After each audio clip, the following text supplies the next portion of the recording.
नमस्कार दोस्तों, मैं सुमन कुमार सौरभ आपके बीच फिर एक बार ज्योग्राफी की क्लास लेके एनसीईआरटी सी 6 क्लास की जो चल रही थी, आपको इंट्रोडक्शन दे दिया गया था कि कौन कौन से चैप्टर 6 क्लास में हैं। और आज जो आपको मैं पढ़ाऊंगा ये फर्स्ट टॉपिक स्टार्ट करूंगा, जो कि फर्स्ट टॉपिक में कुछ मैंने पढ़ा दिया था आपको, पुनः उनको एक बार देख लेते हैं। ठीक है, तो फर्स्ट टॉपिक में हमने दो चीज़ पढ़ा था। तो बता दूं कि फर्स्ट टॉपिक में दो चीज़ जो हम लोग पढ़े थे वो क्या पढ़े थे। तो वो पढ़े थे सबसे पहले एक पूर्णिमा, और दूसरा हम लोग पढ़े थे क्या, दूसरा हम लोग पढ़े थे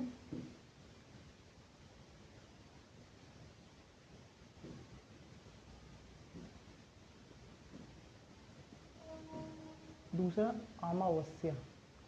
ये दो चीज़ हम पढ़े थे, एक पूर्णिमा और एक अमावस्या। देखिए पूर्णिमा क्या होती है और अमावस्या क्या होती है। आपको पता था कि पूर्णिमा में चांद पूरा गोल दिखता है, और उनके बाद कुछ समय पश्चात क्या होती है, चंद्रमा धीरे धीरे विलुप्त होती जाती है, और जब चंद्रमा पूरी तरह विलुप्त हो जाती है तो उस रात्रि को हम लोग अमावस्या कहते हैं। तो यहाँ तक हम लोग ने जान लिया था। चलिए अब नेक्स्ट देखते हैं। चलिए इसमें हम लोग ने ये भी जाना था कि चंद्रमा एवं इन सभी छोटी चमकीली वस्तुओं को क्यों नहीं देख पाते हैं। तो क्यों नहीं देख पाते हैं, आपको इनका रीज़न भी बताया गया था कि ये रीज़न इसलिए ये है कि इनमें जो है सूर्य का प्रकाश तीव्र होने के कारण जो है हम चंद्रमा और तारे को दिन में नहीं देख पाते हैं। चलिए अब हम देखेंगे कि खगोलीय पिंड क्या होती है। आज हम लोग खगोलीय पिंड के बारे में जानेंगे कि खगोलीय पिंड क्या होता है। चलिए देखिए खगोलीय पिंड जो है कहना सूर्य, चंद्रमा तथा वे सभी वस्तुएं जो रात के समय आसमान में चमकती हैं खगोलीय पिंड कहलाती है। तो सूर्य हो गया, चंद्रमा हो गया, और वे सभी जो रात में के समय आसमान में चमकती है वो क्या कहलाती है, खगोलीय पिंड कहलाती है। चलिए कुछ खगोलीय पिंड बड़े आकार वाले तथा गर्म होते हैं। तो कुछ खगोलीय पिंड क्या होते हैं, बड़े आकार होते हैं, और वो क्या होते हैं, गर्म होते हैं। तो गर्म होने का रीज़न आपको पता है, वहाँ पे क्या होता है, नाभिकीय संलयन होता है, जिनमें हाइड्रोजन और हाइड्रोजन जो है आपस में मिलकर हीलियम का निर्माण करते हैं। तो आपको पता होगा कि जब भी दो वस्तु आपस में फ्रैक्शन करते हैं, घर्षण करते हैं, तो उससे क्या होती है, हीट उत्पन्न होती है। ठीक उसी प्रकार क्या होता है, हीलियम हीलियम जो है क्या करते हैं, नाभिकीय संलयन करने के बाद जो है क्या ऊष्मा उत्पन्न होती है। ठीक है, इसलिए वो क्या होते हैं, इसलिए वो जो है गर्म होते हैं। ठीक है, चलिए इसलिए क्या होते हैं, वो गर्म होते हैं। ठीक है, ये गैस से बने होते हैं, और ये किससे बने होते हैं, गैस से बने होते हैं। इनके पास अपनी ऊष्मा तथा प्रकाश होती है, और इनके पास अपनी ऊष्मा और प्रकाश होती है। ठीक है, जिसे वे बहुत बड़ी मात्रा में उत्सर्जित करते हैं। तो और वो जब हाइड्रोजन प्लस हाइड्रोजन हीलियम बनाते हैं, और तो उनसे क्या होती है, ऊष्मा भी निकलती है। ठीक है, और प्रकाश भी निकलता है। जब दो पत्थर को आप देखेंगे आपस में टकराते हैं तो उससे क्या होती है, चिंगारी भी निकलती है। तो यहाँ पे वही है कि आपको जो है ऊष्मा एवं प्रकाश जो है उत्पन्न होते हैं, बहुत बड़ी मात्रा में उत्सर्जित होती है। ठीक है, इन खगोलीय पिंडों को तारा कहते हैं। सूर्य भी एक तारा है। देखिए सूर्य क्या है, सूर्य भी एक तारा है, मगर ये क्या है, पृथ्वी से नजदीक होने के कारण ये हमें बड़े दिखते हैं। मगर तारे जो रात के समय, रात्रि के समय हम लोग देखते हैं वो छोटे दिखते हैं, क्योंकि वो हमसे काफी दूर होते हैं। ओके,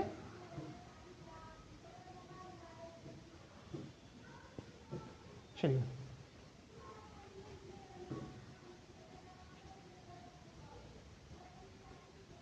आगे देखिए क्या बोलते हैं। यहाँ देखिए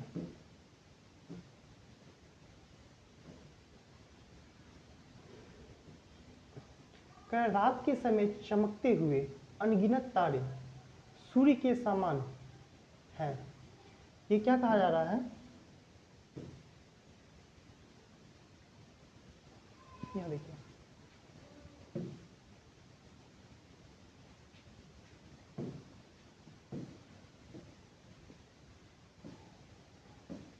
देखिए कह रहे रात के समय चमकते हुए अनगिनत तारे सूर्य के समान ही हैं। जो अनगिनत तारे देखते हैं वो भी सूर्य के समान है, लेकिन हमसे बहुत अधिक दूर होने के कारण, जो कि हम आपको बताए अभी जस्ट, कि दूर होने के कारण वो हमें क्या करती है, वो छोटे आकार के दिखाई देते हैं। ठीक है, हम लोग उनकी ऊष्मा या प्रकाश को महसूस नहीं कर पाते हैं, अत्यंत छोटे दिखाई पड़ते हैं। और ये कैसे दिखाई पड़ते हैं? अत्यंत छोटे, मतलब बहुत छोटे दिखाई देते हैं। ठीक है, आपने अवश्य ध्यान दिया होगा कि कुछ दूरी से देखने पर सभी वस्तुएं छोटी दिखाई पड़ती है। ठीक है, अत्यधिक ऊंचाई पर उड़ रहा हवाई जहाज कितना छोटा दिखाई देता है। जब हवाई जहाज को आप देखते होंगे, जब ऊंचाई पे जाते हैं तो उनकी आकार क्या होती है? छोटी हो जाती है। और जब वो देखते होंगे आप धरती पे आते हैं तो उनका आकार में क्या होता है? बड़ा होता है। ठीक है, ओके। अब उत्तर रात्रि के में आसमान की ओर देखते समय आप तारों के विभिन्न समूहों द्वारा बनाई गई विविध आकृतियों को देख सकते हैं। ये नक्षत्र मंडल कहलाते हैं। जो आपको जो है रात्रि के समय आकाश में जो है तारों का समूह दिखता है, उन्हीं तारों के समूह को हम लोग क्या बोलते हैं? नक्षत्र मंडल कहते हैं। ठीक है, इसे उर्सा मेजर या बिग बियर इसी प्रकार का एक नक्षत्र मंडल है। ठीक, बहुत आसानी से पहचान में आने वाला नक्षत्र मंडल है सप्तऋषि। सप्तऋषि जो 7 तारों का समूह दिखता है आपको, वो सप्तऋषि कहलाते हैं, जिनका आकार एक पतंग की तरह होता है। ठीक है, बहुत आसानी से पहचान में आने वाला नक्षत्र है सप्तऋषि। यह 7 तारों का एक समूह है जो कि नक्षत्र मंडल अर्सा मेजर का भाग है, जो कि चित्र पॉइंट 1.1 में आप देख लीजिए। ये चित्र 1.1 में आपको दिखाया गया है। ठीक है,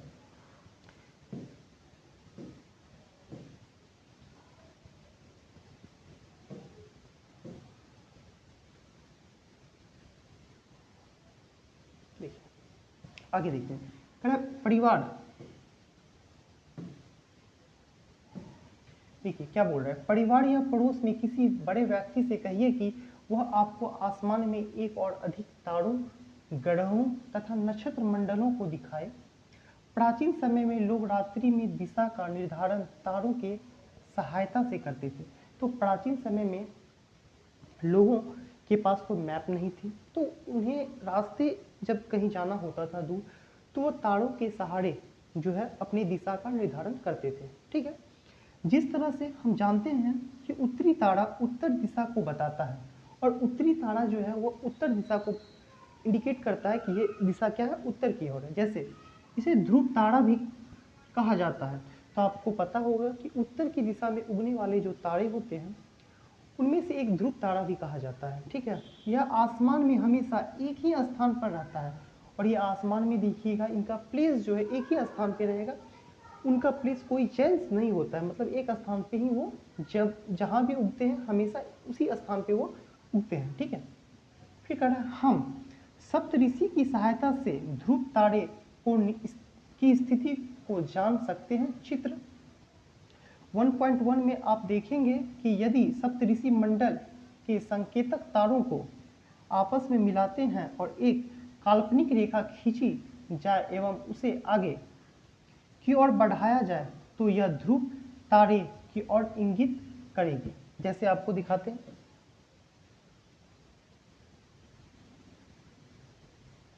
जैसे ये देखिए, ये रहा आपका ध्रुव तारा। ये आपको यहाँ पे एक मिनट, ये देखिए, ये आपको जो दिख रहा है ध्रुव तारा दिख रहा है। ये क्या कर रहे हैं? ये संकेतक तारा है, और ये क्या है? डायरेक्ट यहाँ से स्ट्रेट लाइन डाले तो ये आपको जो ये दिखेंगे ये क्या होंगे? ये जो इनके सीधे आंखों के सीधे आएंगे। जब आंखों से हम चंद्रमा को देखेंगे और संकेतक तारा से देखेंगे तो जस्ट ऊपर वाले भाग में आपको ध्रुव तारा दिखेगा। ठीक है, आगे चलिए।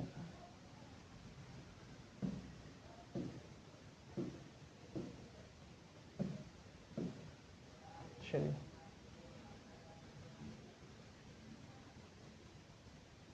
हाँ, आगे चलते हैं।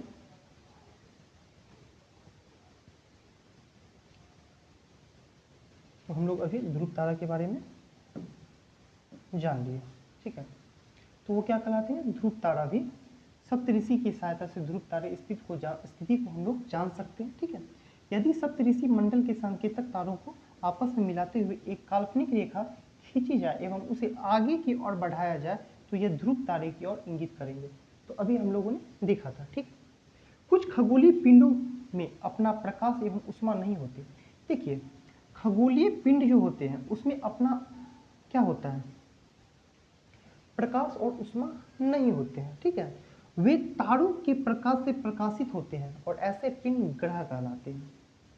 ऐसे पिंड क्या कहलाते हैं, प्लेनेट कहलाते हैं। जैसे पृथ्वी क्या है, पृथ्वी भी एक ग्रह है, तो इनके पास अपना प्रकाश नहीं होता है, ठीक है।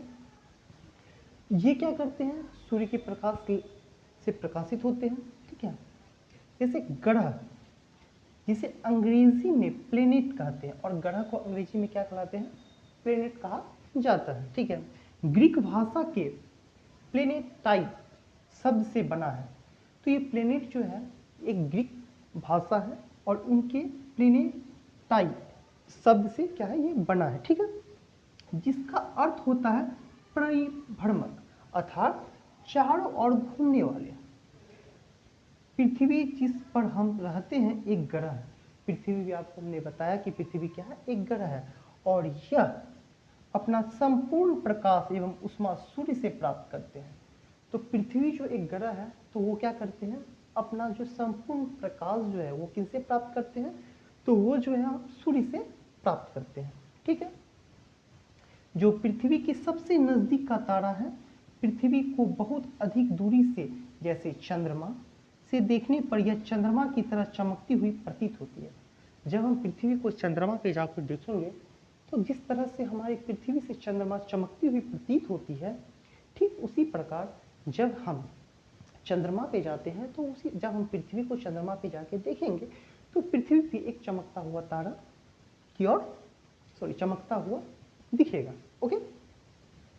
अब देखिए कुछ रोचक तथ्य यहाँ दिए हुए हैं। तो तथ्य क्या है, बोल रहे हैं बृहस्पति, शनि तथा यूरेनस के चारों ओर छल्ले होते हैं। तो बृहस्पति हो गया, शनि हो गया तथा यूरेनस के चारों ओर क्या है, छल्ले हैं। और ये छल्ले क्या चीज से बने होते हैं, गैसों के बने होते हैं, ठीक है। उनके धूल कणों के वो छल्ले बने होते हैं।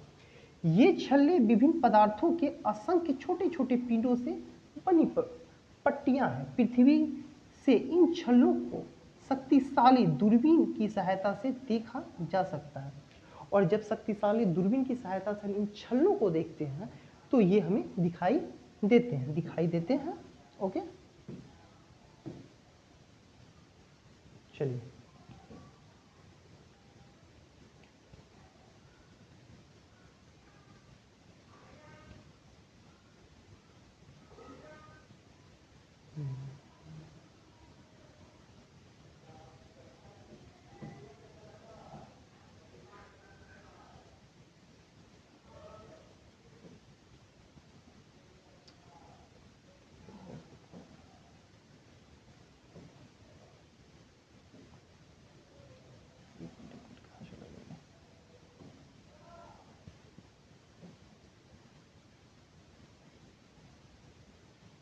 एक मिनट।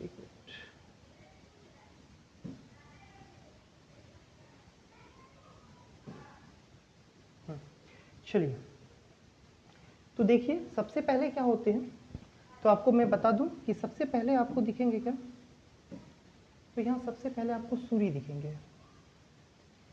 बीच में जो है सबसे पहले आपको क्या दिखेंगे, सूर्य है। जस्ट सूर्य के पास आपको दिखेगा क्या, बुध। एक तारे हैं जिसे क्या कहते हैं हम लोग, बुध होते हैं। और बुध के जस्ट बगल में आपको यहाँ देखिए, ये बुध हो गए, ये क्या हो गए, बुध हो गए, ये शुक्र हो गए, ये सूर्य हो गए, ठीक है। उनके बाद आपको क्या दिख रहे हैं, उनके बाद आपको जस्ट यहाँ देख लीजिए, ये मंगल हो गए, ये पृथ्वी हो गए आपको, ठीक है। ये बृहस्पति हो गया आपको, ये शनि हो गया आपको, ये यूरेनस हो गया आपको, और ये नेपच्यून हो गया, ठीक है। तो ये आपको दिखाई देते हैं, ओके। चलिए आगे आप देखिए।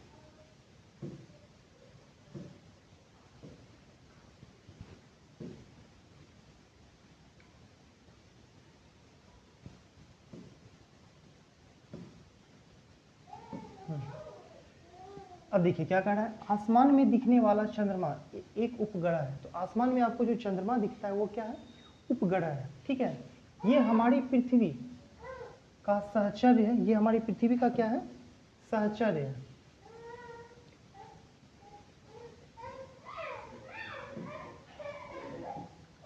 ओके।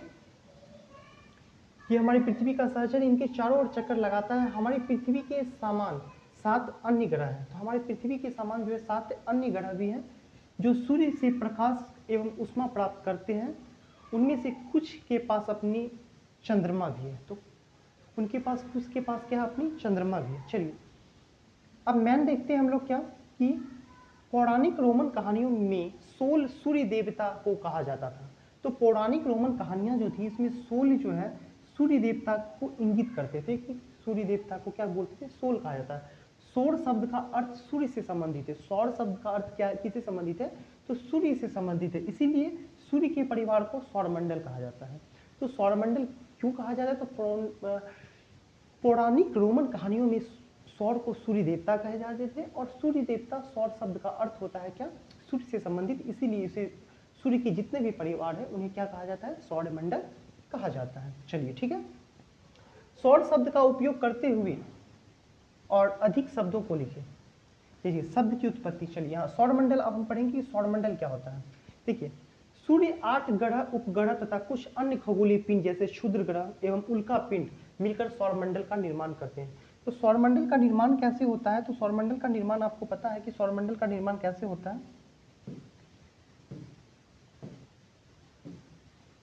देखिए सौरमंडल का निर्माण किससे होता है, सूर्य और 8 ग्रह, उपग्रह तथा कुछ अन्य खगोलीय पिंड जिसे क्षुद्र ग्रह एवं उल्का पिंड मिलकर सौरमंडल का निर्माण करते हैं। ठीक है, तो इन सबों से मिलकर किनका निर्माण होता है, सौरमंडल का निर्माण होता है। उसे हम सौर परिवार का नाम देते हैं जिसका मुखिया सूर्य होता है। तो सौरमंडल का मुखिया का क्या नाम है, तो सौरमंडल के मुखिया का नाम सूर्य है। ठीक है, अब देखिए सूर्य के बारे में हम जानेंगे कि सूर्य होता क्या। देखिए सूर्य सौरमंडल के केंद्र में स्थित होता है। तो सूर्य कहाँ पे स्थित होगा, जैसे ये सौरमंडल का केंद्र जो है और यहीं पे क्या होता है, सूर्य स्थित होता है। ये यहाँ पे क्या होता है, ये जो है सूर्य है, ये क्या है, सूर्य है। तो सौरमंडल के बीचों बीच क्या होता है, सूर्य होते हैं। तो सौरमंडल के केंद्र में स्थित होते हैं।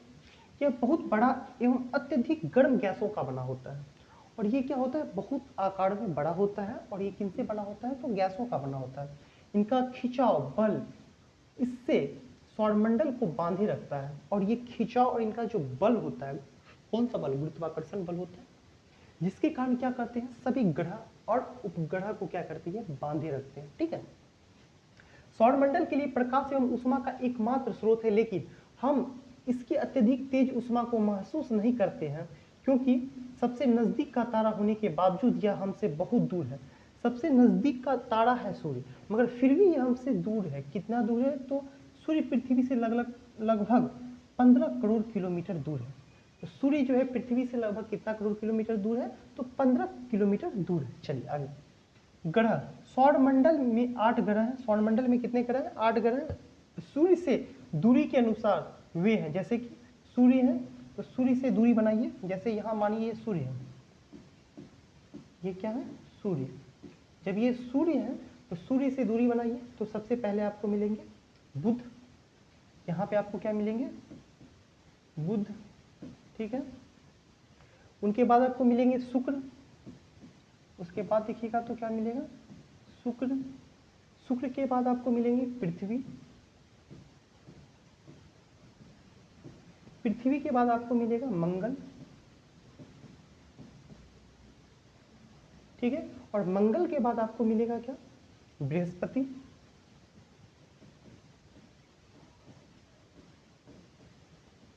बृहस्पति के बाद आपको मिलेगा शनि, और शनि के बाद आपको क्या मिलेगा, यूरेनस। यूरेनस, और यूरेनस के बाद आपको क्या मिल जाएगा, नेपच्यून। ठीक है,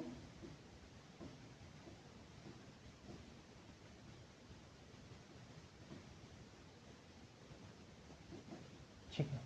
तो चलिए ये जो है क्या है, ग्रह है। ठीक है, सौरमंडल के सभी 8 ग्रह एक निश्चित पथ पर सूर्य का चक्कर लगाते हैं। और जो है सौरमंडल के 8 ग्रह जो एक निश्चित पथ पर क्या करते हैं, चक्कर लगाते हैं। उनका एक ऑर्बिट होता है, जो कक्ष होता है, उस कक्ष में क्या होते हैं, वो चक्कर लगाते हैं। ठीक है, और ये रास्ते दीर्घवृत्ताकार में फैले होते हैं। ये जो दीर्घवृत्ताकार में फैले होते हैं, और इसे ही हम लोग क्या करते हैं, कक्ष कहते हैं। ये जो होते हैं इसे हम क्या कहते हैं, कक्ष कहते हैं। क्या कहते हैं, कक्षा। क्या कहते हैं इसे, कक्षा कहते हैं, जिसे ऑर्बिट। बुध सूर्य के सबसे नजदीक है, और सूर्य के सबसे नजदीक, देखिए सूर्य के सबसे नजदीक कौन है, सबसे नजदीक अगर बोलेगा तो सूर्य के सबसे नजदीक कौन सा है ग्रह, सूर्य के सबसे नजदीक बुध है, ठीक है। सूर्य के सबसे नजदीक ग्रह कौन से, बुध है, ठीक है। अपनी कक्षा में सूर्य के चारों ओर एक चक्कर लगाने में केवल 88 दिन मतलब 88 दिन लगते हैं, और शुक्र को पृथ्वी का जुड़वा ग्रह कहा जाता है। तो पृथ्वी का जुड़वा ग्रह आपसे पूछ लेगा क्वेश्चन में कि पृथ्वी का जुड़वा ग्रह, तो पृथ्वी का जुड़वा ग्रह अगर पूछ रहा है आपसे कि पृथ्वी का जुड़वा ग्रह कौन सा है, तो आपको बताना है पृथ्वी का जुड़वा ग्रह, बताइए कमेंट में पृथ्वी का जुड़वा ग्रह कौन सा होगा। तो पृथ्वी का जुड़वा ग्रह आपको पूछा जाए तो शुक्र को पृथ्वी का जुड़वा ग्रह कहा जाता है। किसे कहा जाता है, शुक्र को। आपको ये पता होना चाहिए कि पृथ्वी का जुड़वा ग्रह किसे कहा जाता है, शुक्र को कहा जाता है पृथ्वी का जुड़वा ग्रह। देखिए ये सब इंपॉर्टेंट क्वेश्चन है जिसमें मैं बार बार रिपीट कर रहा हूँ, वो इंपॉर्टेंट क्वेश्चन सब है, ठीक है। क्योंकि इसका आकार एवं आकृति पृथ्वी का के ही समान है, तो इनके आकार और जो शेप जो है इनके किसके समान है, तो इनका शेप देखिएगा आप, जो दिखेंगे आपको सेम टू सेम किनके तरह दिखेंगे, पृथ्वी की तरह। अभी तक प्लूटो भी एक ग्रह माना जाता था, पहले जो है प्लूटो को क्या माना जाता था कि प्लूटो भी क्या है, एक ग्रह है, मगर परंतु अंतर्राष्ट्रीय खगोलीय संगठन ने अपनी बैठक अगस्त 2006 में यह निर्णय लिया कि कुछ समय पहले खोजे गए अन्य खगोलीय पिंड जैसे 2003 UB 303 सीरस द प्लूटो बौने ग्रह कहे जाते हैं, इन्हें बौने ग्रह के श्रेणी में रखा गया, ठीक है। चलिए देखते हैं आगे।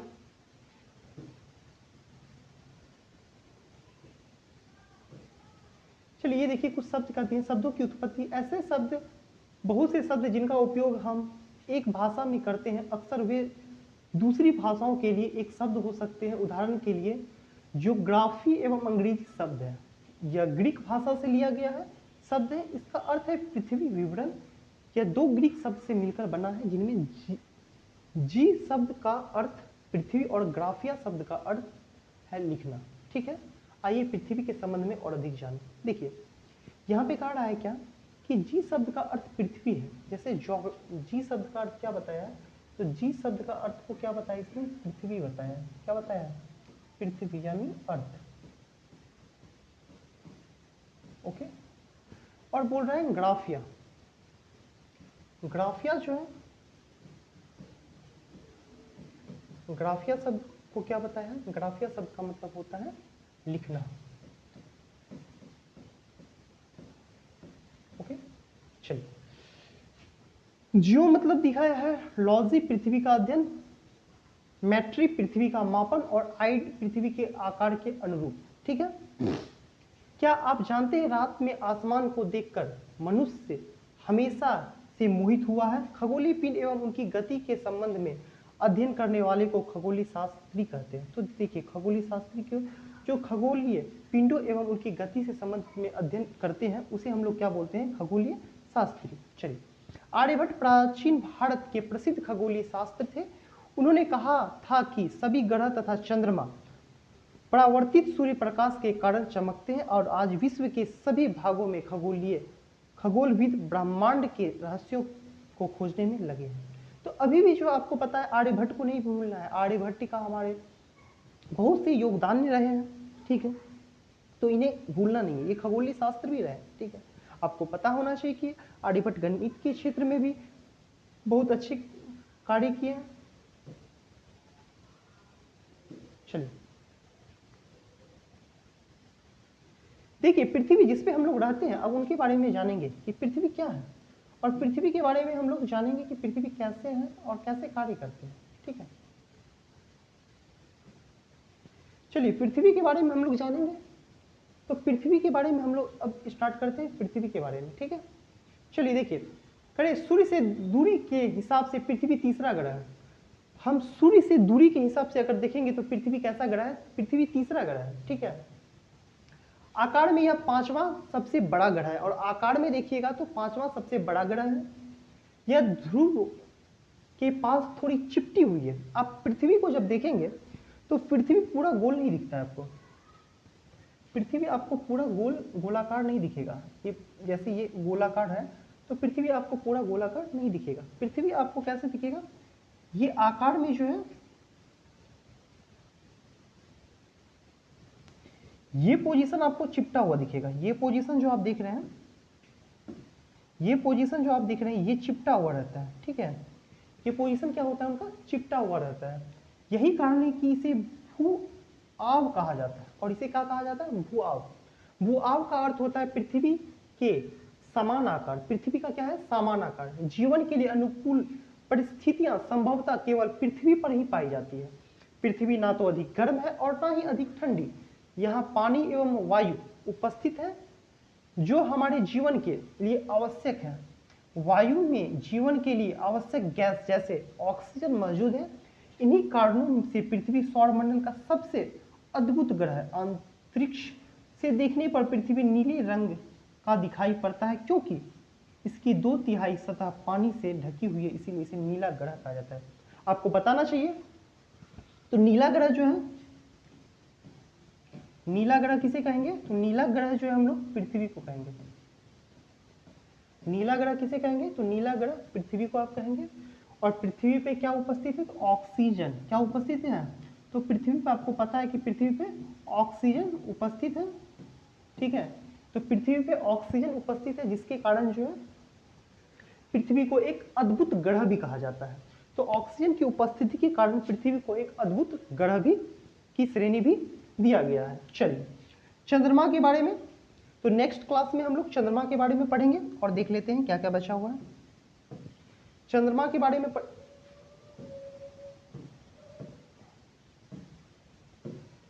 चंद्रमा के बारे में पढ़ेंगे, क्षुद्र ग्रह, उल्कापिंड और उनके बाद ब्रह्मांड। चलिए तो इनको खत्म ही कर देते हैं, बचा ही कहाँ है। चलिए देख लेते हैं इनको भी। चलिए कह रहा है चंद्रमा, चंद्रमा को भी देख लीजिए।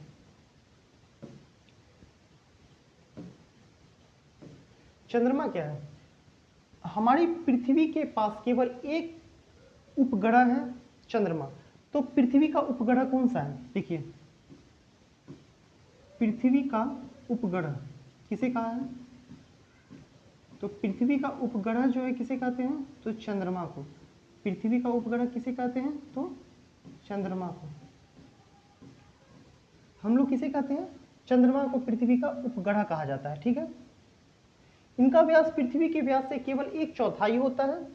कितना होता है, तो 1/4। इनका आकार बड़ा इसीलिए प्रतीत होता है क्योंकि हमारे ग्रह से अन्य खगोलीय पिंडों की अपेक्षा नजदीक है। यह हमारे लगभग 3,84,400 किलोमीटर दूर है। तो पृथ्वी से चंद्रमा की दूरी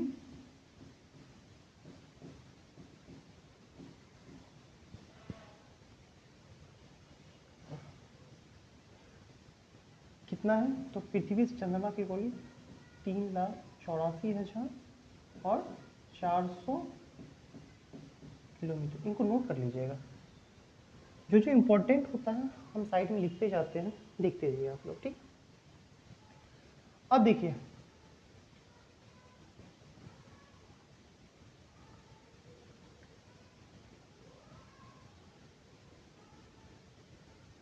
एक कुछ प्रकाश की गति लगभग कितना है, 3 लाख किलोमीटर प्रति सेकेंड। प्रकाश की गति क्या है, जब सूर्य से जो प्रकाश आती है, तो सूर्य से प्रकाश की गति क्या है,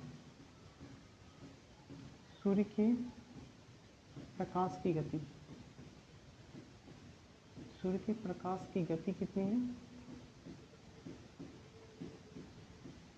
सूर्य के प्रकाश की गति कहेगा तो कितना लिख देंगे, 3 लाख किलोमीटर पर सेकेंड, ठीक है। इनको देख लीजिएगा, सूर्य के प्रकाश की गति कितनी होती है, ये इंपॉर्टेंट है। और ये आपको हर एग्जाम में कभी कभी पूछा गया है, सूर्य के प्रकाश की पृथ्वी तक पहुंचने में कितना समय लगता है, 8 मिनट 15 सेकेंड। तो यहाँ पे आप लिखिएगा 8 मिनट 15 सेकेंड, ठीक है। ये एक करेक्ट समय, ठीक है।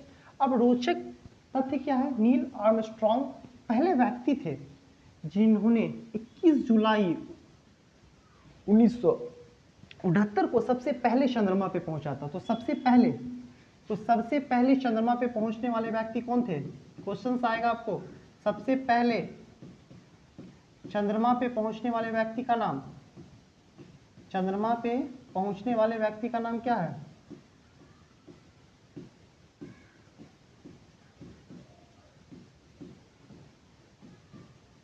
आपको पता होना चाहिए। सबसे पहले चंद्रमा पे पहुंचने वाले व्यक्ति का क्या नाम है? तो उनका नाम है क्या? Neil Armstrong. क्या नाम है? Neil Armstrong. ये है चंद्रमा पे पहुंचने वाले पहले व्यक्ति। अब आपको कमेंट में ये बताना है कि भारत से सबसे पहले चंद्रमा पे पहुंचने वाले व्यक्ति का क्या नाम था, तो आप कमेंट में बताएं। ओके, चलिए आज की क्लास यही रहने देते हैं। नेक्स्ट क्लास आपको कल करवाएंगे इसी टाइम में, ठीक है? तो आज की क्लास कैसी लगी कमेंट में जरूर बताएं, और अगर न्यू देखे रहे हैं तो चैनल को सब्सक्राइब भी करें। बाकी आप लोग के लिए ये एनसीईआरटी सीरीज चलती रहेगी, 6 क्लास से लेके 12th क्लास तक की एनसीईआरटी सीरीज चलेगी, ठीक है? और ये लाइन बाय लाइन आपको बताया जाएगा। कुछ जो मेन टॉपिक होते हैं उन टॉपिक को भी कवर कराया जाएगा। साथ में आपको जो मेन पॉइंट होते हैं उनको साइड में लिख दिया जाता है, जिन्हें आप कॉपी में लिख लें, ठीक है? तो कल जो है इसमें 3 चीज मुख्य टॉपिक थे, जिनमें मेन पॉइंट क्या है, मेन पॉइंट मैं आपको बता दूं। सबसे पहले मैंने जो पढ़ा पूर्णिमा के बारे में पढ़ा, फिर अमावस्या के बारे में पढ़ा, फिर ग्रह क्या होते हैं, उपग्रह क्या होते हैं, खगोलीय पिंड क्या होते हैं, इन सब के बारे में मैंने पढ़ा, ठीक है? नेक्स्ट पढ़ेंगे क्या कि हम लोग चंद्रमा के बारे में डिटेल से पढ़ेंगे, ठीक है? और चंद्रमा के बारे के पढ़ने के बाद जो है हम लोग पढ़ेंगे क्षुद्र ग्रह और उल्का पिंड के बारे में, और इनके बाद जो है ब्रह्मांड का निर्माण कैसे होता है, और इनके बारे के बाद जो है ये टॉपिक आपकी कंप्लीट हो जाती है। तो आपको क्वेश्चन है ग्रह और तारे में क्या अंतर है, आप एक बार देख लीजिएगा ग्रह और तारे में क्या अंतर है। ये आपको बन जाएगा सौरमंडल से आप क्या समझते हैं, ठीक है? उनके बाद अब देखिए किस ग्रह को पृथ्वी का जुड़वा ग्रह कहा जाता है। जस्ट आपको बताए थे किस ग्रह को पृथ्वी का जुड़वा ग्रह कहा जाता है, तो कमेंट में अवश्य बताएं किसे कहा जाता है। शुक्र ग्रह को पृथ्वी का जुड़वा ग्रह कहा जाता है। सूर्य का सबसे नजदीक ग्रह कौन सा है, आपको जस्ट बताया गया था। सूर्य के तीसरे सबसे नजदीक ग्रह कौन सा है, आपको जस्ट अभी देख लीजिए। अभी जस्ट आपको हम यहाँ दिखाए हैं, ये देखिए क्या है, तीसरा ग्रह कौन सा है, तो पृथ्वी है। आपको जस्ट अभी मैं बताया हूँ कि सबसे तीसरा ग्रह कौन सा है, पृथ्वी, ठीक है? अभी जस्ट आपने देख लिया। अब देखिए नेक्स्ट क्वेश्चन को भी देख लीजिए। सूर्य के चारों ओर किस पथ पर चक्कर लगाते हैं, आपको बताए थे कि किस दीर्घवृत्ताकार पथ होते हैं, ठीक है? ये भी देख लीजिए। ध्रुव तारे से किस दिशा का ज्ञान होता है, आप ध्रुव तारे को बताए थे कि किस दिशा का ज्ञान होता है ध्रुव तारों से, तो आप बता दिए उत्तर दिशा का। क्षुद्र ग्रह किन कक्षाओं के बीच पाए जाते हैं, तो क्षुद्र ग्रह में आपको कल बताऊंगा इनके बारे में, ठीक है? तो देखिएगा इनमें से जो क्वेश्चंस आपसे बन रहा है क्वेश्चंस बनाइएगा। नेक्स्ट हम लोग ग्लोब अक्षांश और देशांतर को विस्तार तरीके से और अच्छे से पढ़ेंगे, ठीक है?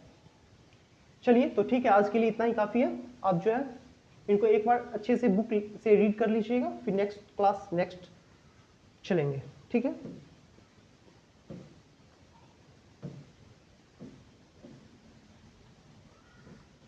चलिए ठीक है, आज के लिए इतना ही। Okay, bye.